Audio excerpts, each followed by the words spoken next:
And we are live. Hey guys, this is Ruben Dua from Dub's podcast Connection Loop.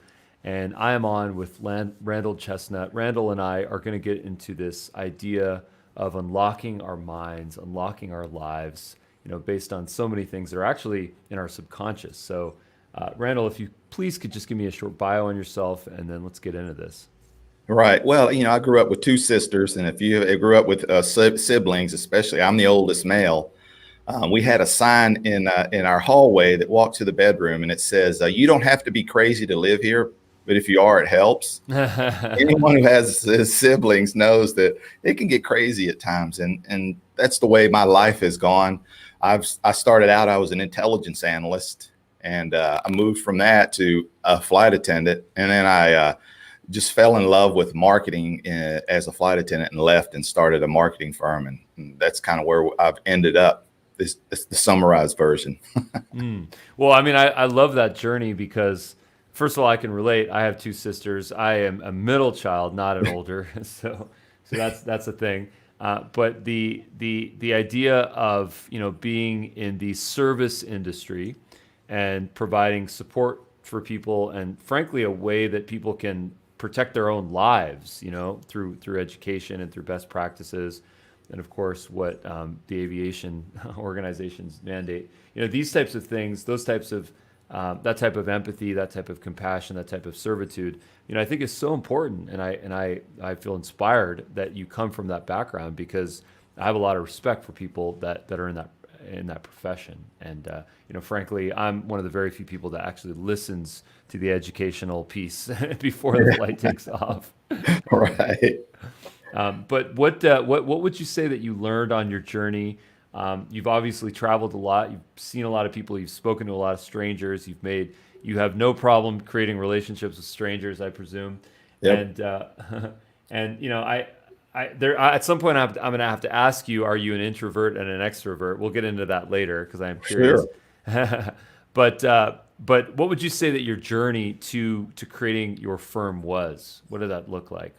Um, so like I said, I started out, basically my dad said, "Hey, when I graduated from high school, at the bottom of my class, my dad said, you have 3 days to find a new place to live."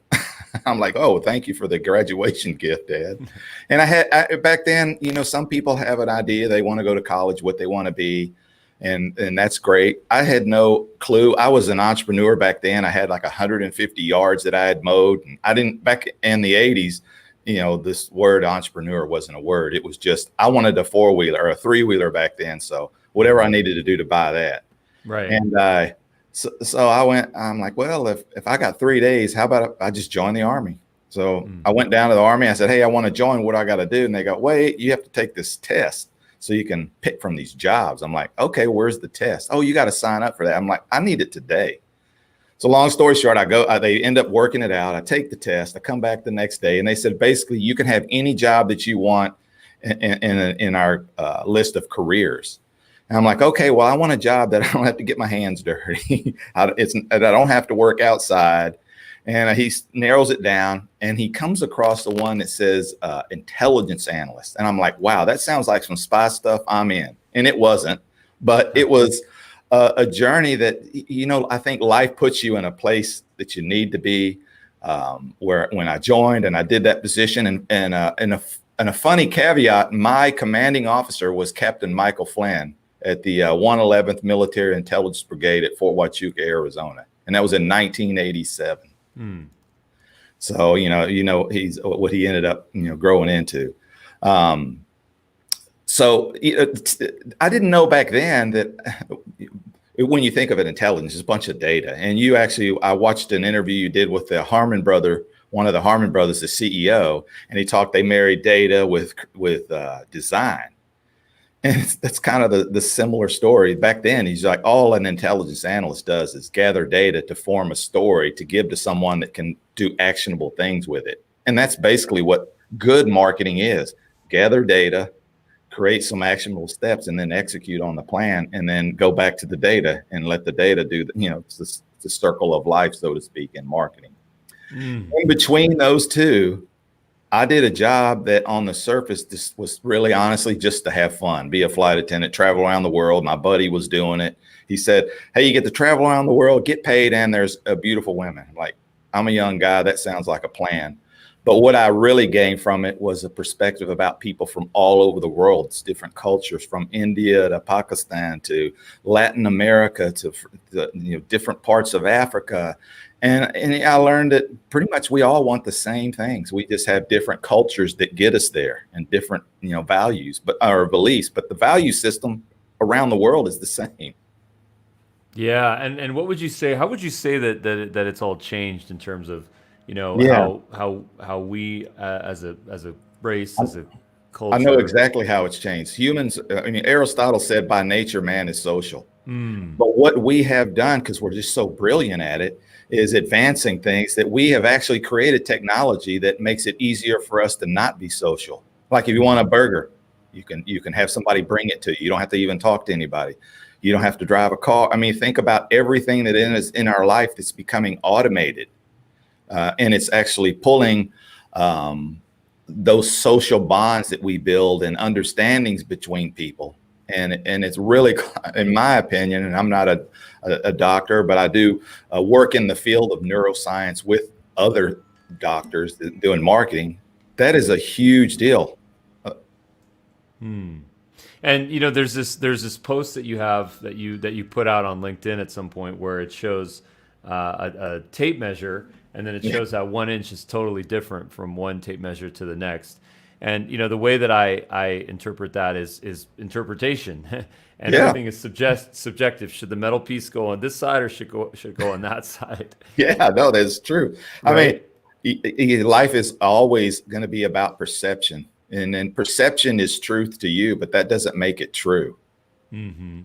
And we Yeah. have, and that goes back to, why I wrote the book. It's like, if you understand how the mind is only programmed to do two things: survive and thrive. Anything Mm-hmm. that it thinks is a threat, it will immediately do whatever it needs to do to get rid of the threat.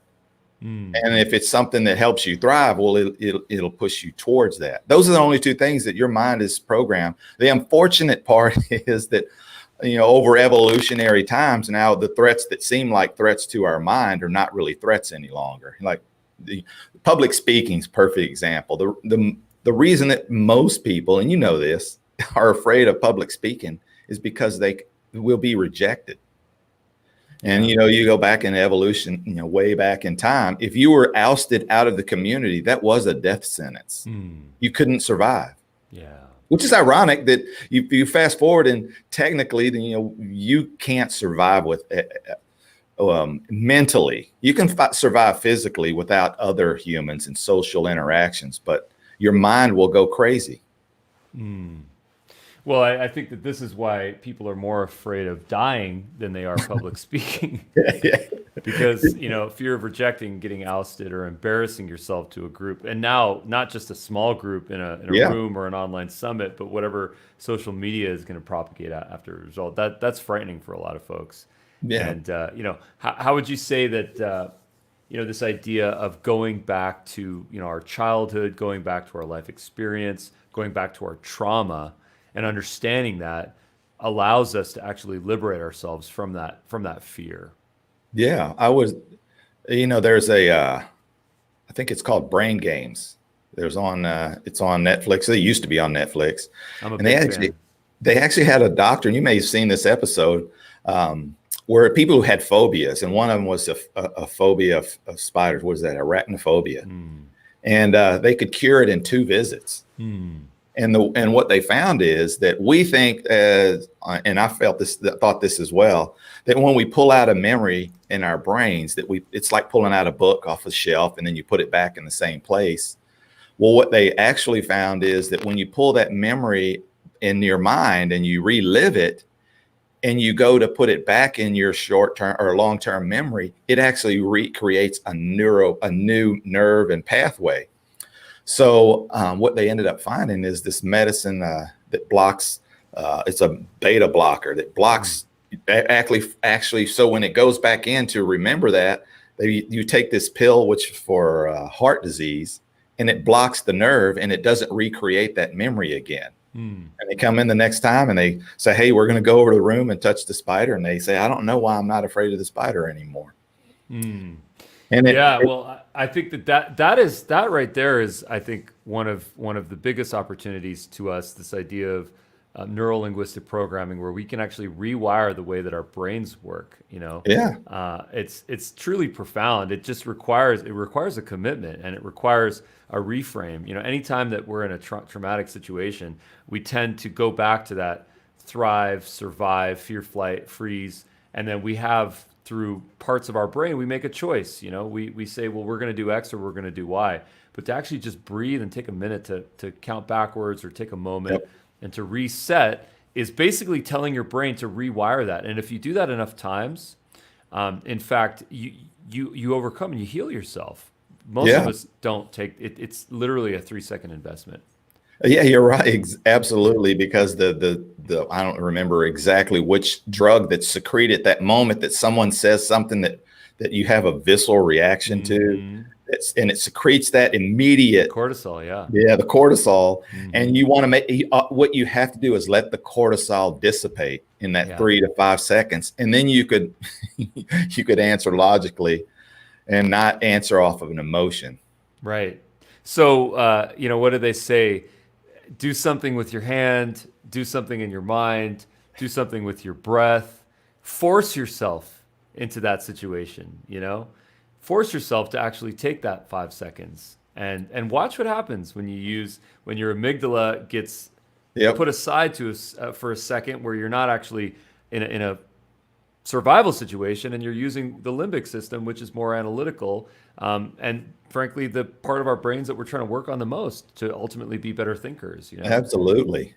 That's profound, man. It's the hardest thing to do. It's like a simple science that's the most complex to actually implement. And what's so interesting is you've written a book about a very similar topic. What was that process like? How did you decide to write a book on this?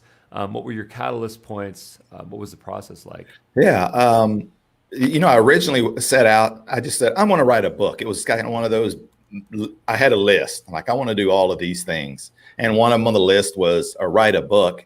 And I thought, well, what would be the most valuable book that I could write? Not for everyone, but maybe for my daughter or future generations. And like, I was always curious. I wonder what my great grandfather was like. And, they didn't write anything. And I was like, you know what? I'm just going to start writing down everything that I can remember just about myself. And I don't know if you remember in writing class, they called it looping, where you just continuously wrote. And if you couldn't think of anything, then you just wrote, I'm thinking of something, and you never let yourself stop writing. So I used that technique, and I think I learned that in the 5th grade. That's about the extent of my writing skills.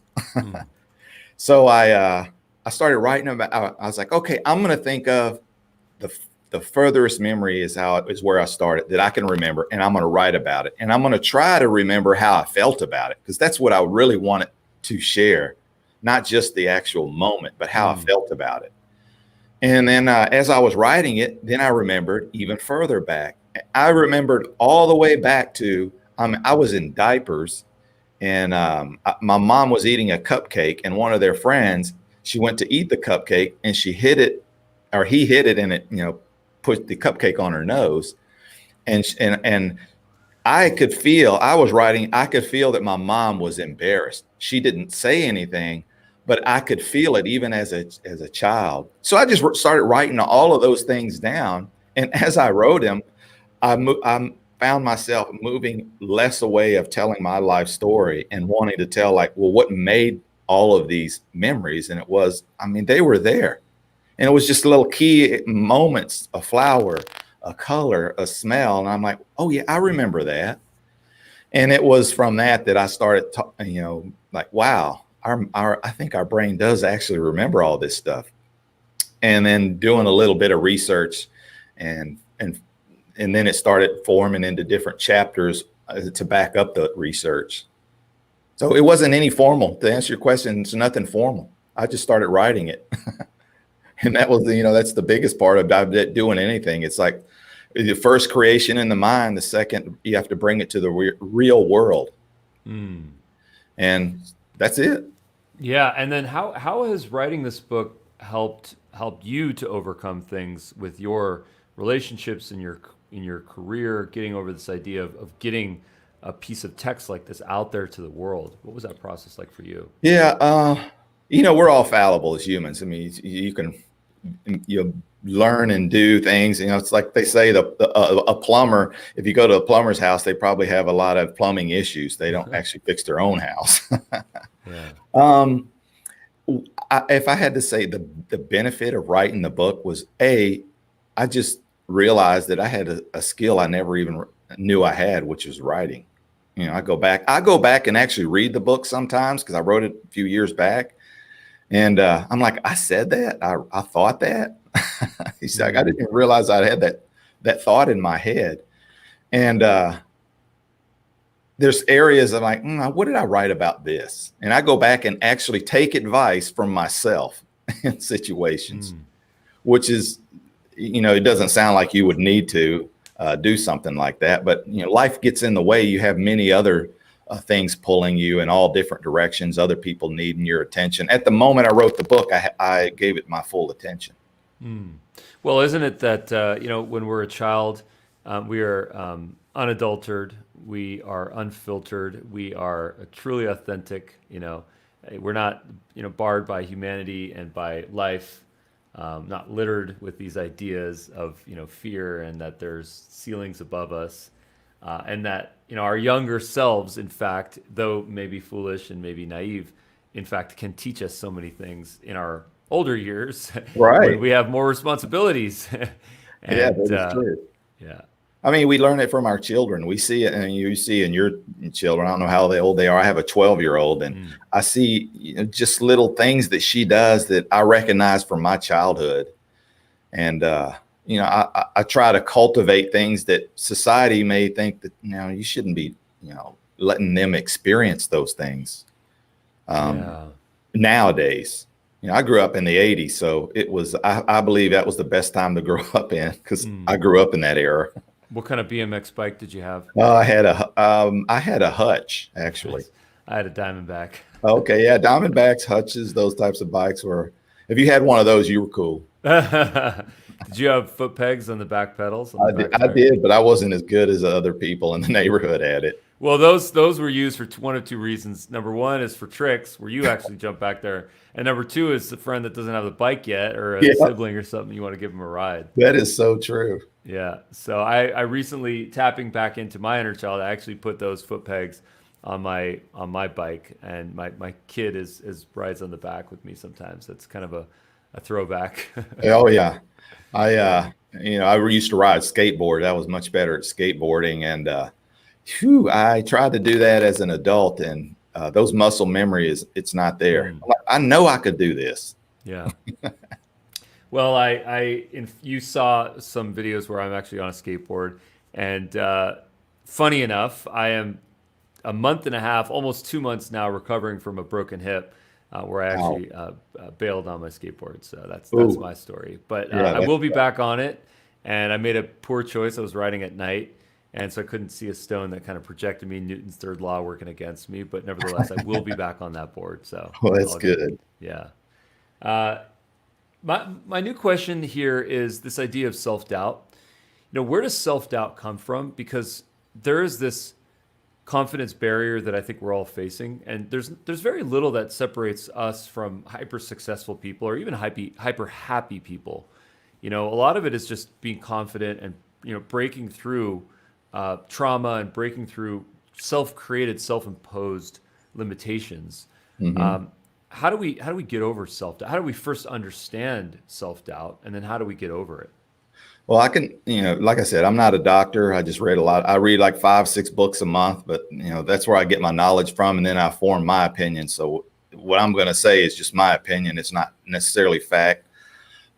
Self-doubt comes from your environment, the environment you grow up in, the parents, everyone that you hold their words in high regard. And that's usually your family members is usually the first place, depending on how old you are. And when you move into your teenage years, you move away from your parents and your siblings for guidance, and you move to the other 13-year-old that has no idea, and you look for them for validation and what your value is. And the longer that we stay in putting our value based on what other people think of us, the harder it is for us to build confidence as an adult.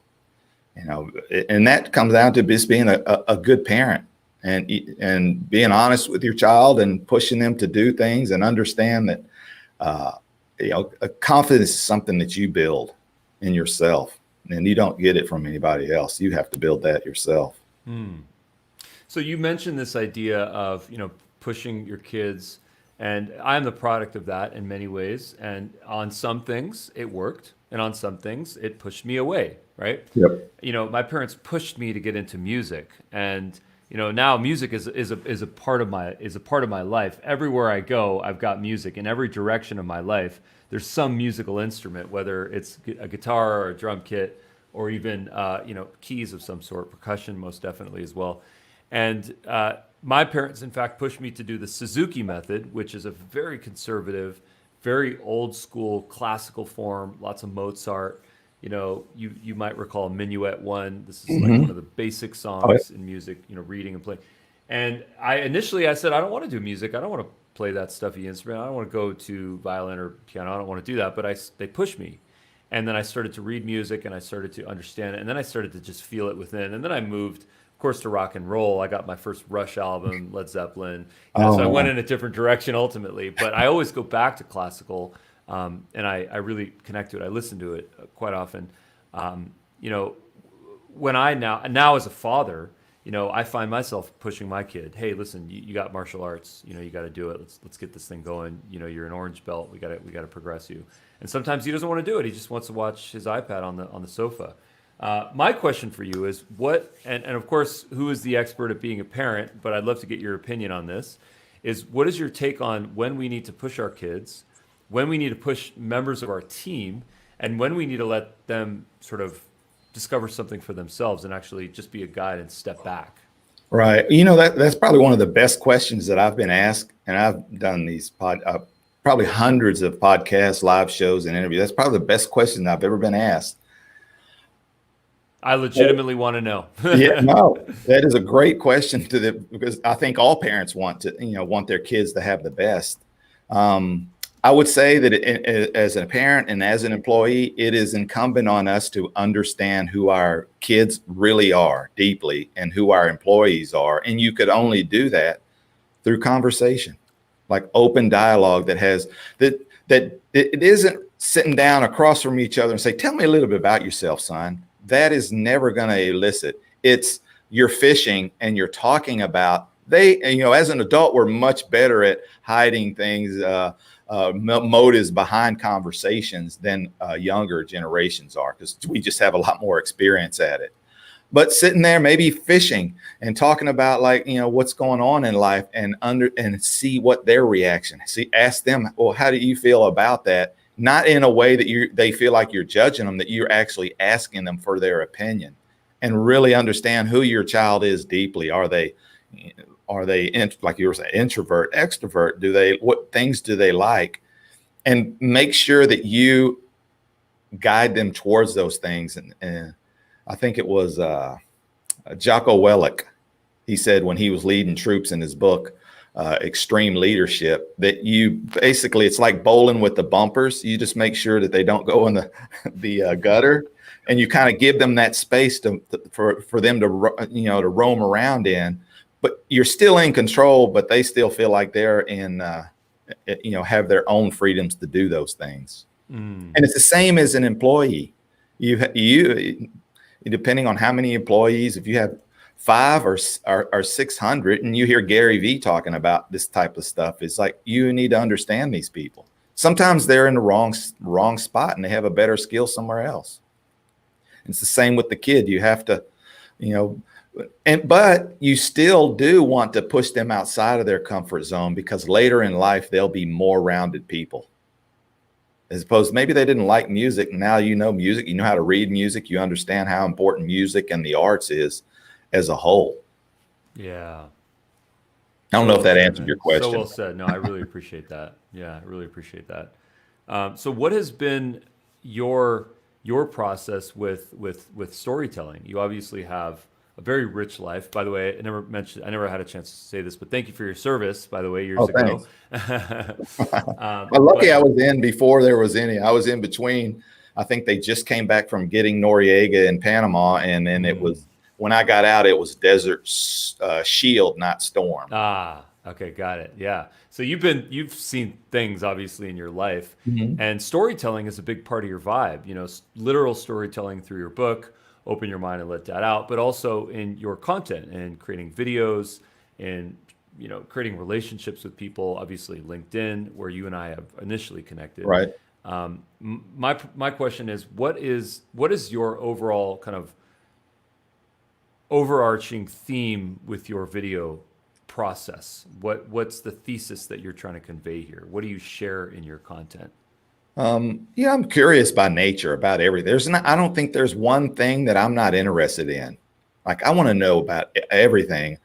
The unfortunate part for me is that you just can't learn everything in such a short amount of time. There's so many things to learn, but you can be interested in all of those things.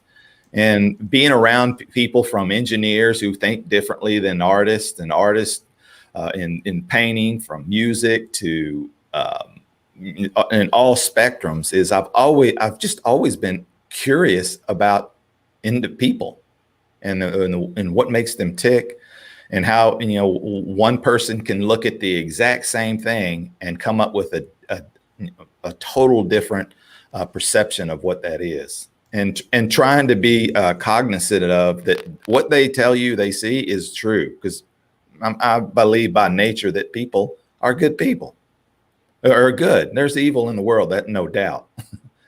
Yeah. Well, I think what you're talking about is empathy. It's understanding perspective.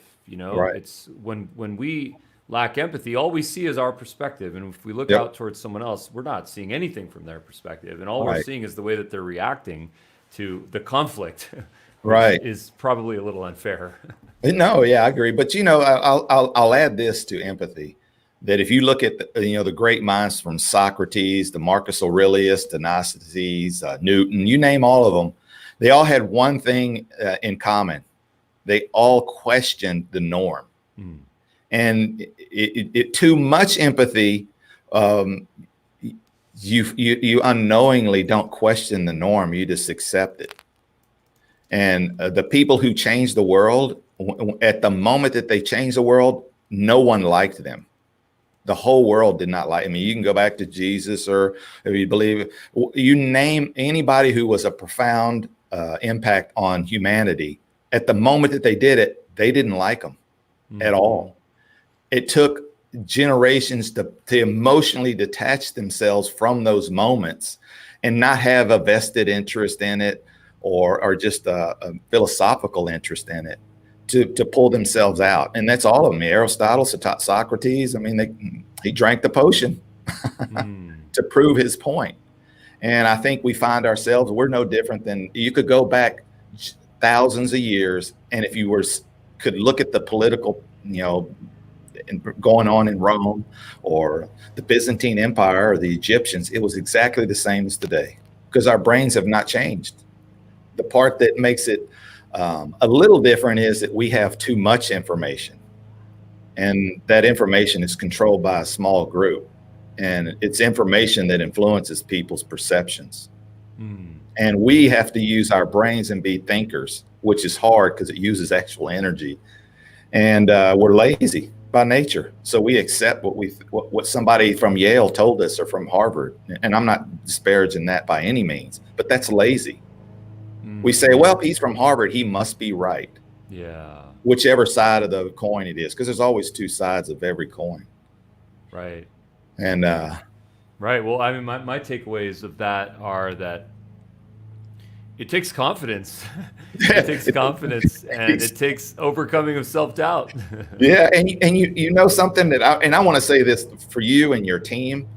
And when I speak at real estate events, and I speak mostly at doctors groups, and like hospital groups, and from chiropractic events, and all the way to alternative medicine, is I said, with video, confidence is going to be your number one thing. You may be confident in your study whatever field you're in medicine, but that doesn't always translate to you emoting it as confidence to the person who is listening to it on camera. Because if they're sitting in front of you, it's a little bit easier. But on camera, it's a skill you have to learn to be a little bit more emotive in your speak and a little bit more dynamic in things.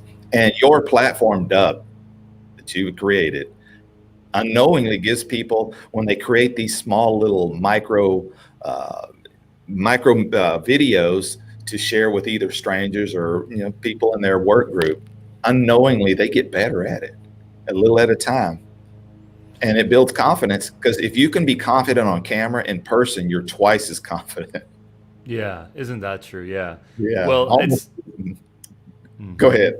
I was gonna say, no, it's I'm psyched that you understand kind of our thesis and what my purpose is. I not to speak about myself too much here, but I am really passionate about supporting people to communicate with video, because the problem that I'm really trying to solve is this idea of trust, where trust has just been lost on the internet, and maybe for good, healthy reasons and survival-based reasons.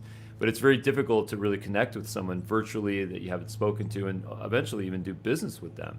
Right. It's very hard to have that transactional thing. So video, to your point, it connects with people and it brings people together, and that's frankly why we created Dub. So I'm actually very psyched to hear that you understand our tech, you know what we're doing, and you've had some positive experience from it.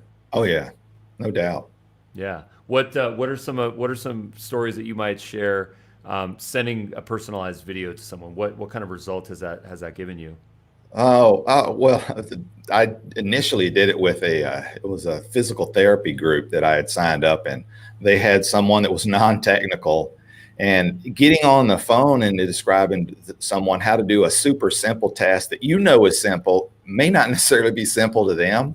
So I was like, oh, you know what? Let me just use Dub, jump on here, do a screen share, send it to them, and then give them the actual correct button below the video to take them to where they needed to go, and to describe what to do. Was that was the very first thing that the person I had never spoken to other than through one email said to me. It was like, wow, that was super professional, and I was able to get it. And they weren't very technical people. So it was definitely helpful. It made the whole outcome of my job. It took it from probably going to take 2 hours to about 20 minutes to get it done. So save time, which is the most important for all of us. Time. So well said, man. Well, I think it's so amazing that you look at this and you approach things with providing value, and you've done that for me today, because I've learned a lot from you and I feel inspired. So I'd love to learn where we can learn more about you. Your book is on Amazon, Open Your Mind and Let Doubt Out. Please tell us where we can connect with you on LinkedIn, website. Yeah, and I'm totally transparent. Everyone tells me I'm funny. I don't think I'm funny, but I just share things that I think is funny from other people, or just ideas that I have. Facebook is the place that I spend the most time, believe it or not. And it's at Randall Chestnut. That's CHESNUTT. I say little in the middle, but I got much back. Got it. Very cool. And then also LinkedIn, that's where you and I connected. Yep. I spend time on LinkedIn. LinkedIn's a little bit different. I spend most of the time inside of some of their more advanced features, working with groups inside of there, which has nice, been, man. Yeah. And having your videos is really going to be powerful inside of these groups, because some of these are ideas and concepts that you want to share. Typing them out takes forever, but saying them is much better, easier. There you go. There it is. Nice, Randall. Well, thank you so much for your time. Really appreciate you, man. Stick around. I'll share some notes with you. Okay. Thanks, man. I appreciate it, Ruben. And thanks for your team too for having me. Likewise.